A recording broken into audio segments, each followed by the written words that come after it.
عم عبده. ايوه يا فندم. قول لي السواق ما يمشيش. حاضر يا فندم. الله، انت خارج تاني؟ ايوه يا نعمت. نعمت، انا عندي اشغال كتير هنا ومش فاضي.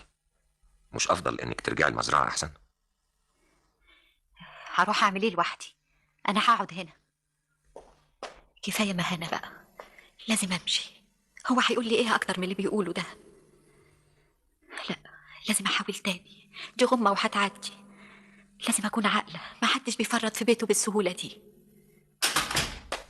عارفه مين اللي بره؟ مين؟ الراجل اياه. الله، ايه اللي جابه هنا؟ هيودينا في داهيه، هيبوظ كل اللي عملناه. جاي عايز فلوس. الله، هو مش خد حقه يا كريم؟ ايوه خد حقه على دير مليم. الله، طب ما اللي عايز ايه تاني؟ جاي يرمي بلاه. يعني ايه؟ بيقول عايز 500 جنيه كمان. هي فوضى؟ ازاي يجي هنا؟ الله، طب افرض محمود شافه هنا وافتكره، هيشك ان في حاجه. اندهله اندهله يا عم لما نشوف عايز ايه ده. هو تندهله. حاضر. احنا لسه بنلصم الحكايه، طلع علينا منين ده كمان؟ اتفضل. صباح الخير. خير؟ ايه في ايه؟ انا قلت للاستاذ كريم على طلباتي. مش في اتفاق؟ وبعدين انت ازاي تيجي هنا؟ افرض محمود شافك. راجع. يا نهار زي بعضه، ده جاي على هنا. ايوه محمود.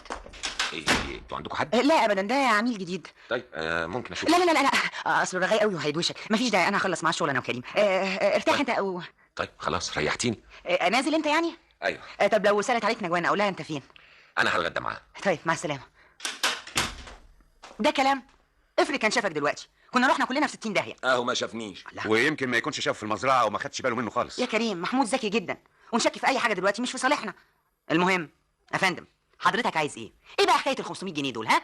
انا يلزمني 500 جنيه تاني. احنا مش اتفقنا وخدت الاتفاق اللي قلنا عليه؟ بصراحه انا اتكلت في الاتفاق. تكلت؟ وبعدين اتفصلت من عملي وعندي مشاكل ماديه. الله، طب واحنا مالنا؟ انت مالك ايه؟ انا قعدت 25 يوم في الارض هناك، كسرت مهاتفهم ولعبت اللعبه مظبوط والتمام التمام، رغم ان النعمه دي مفتحه جدا. انما عرفت اقنعها ان الارض ما فيهاش ميه بالمره. بقيت ادق البريم على بعد 10 و15 متر، وهي فاهمه اني بدقها على بعد 150 و200 متر. بالطريقه دي الارض اللي تساوي الاف مؤلفه لو عايزه تشتريها بنكله هيدوها لك. مش معقول اطلع انا بقى بالفتات. انت بتحكي لي القصه دي كلها ليه؟ ها؟ عشان اذا كنت ناسي افكرك. انا اقدر ارجع لها دلوقتي واقول لها الفوله واطلع لها الميه واخد منها قد اللي انا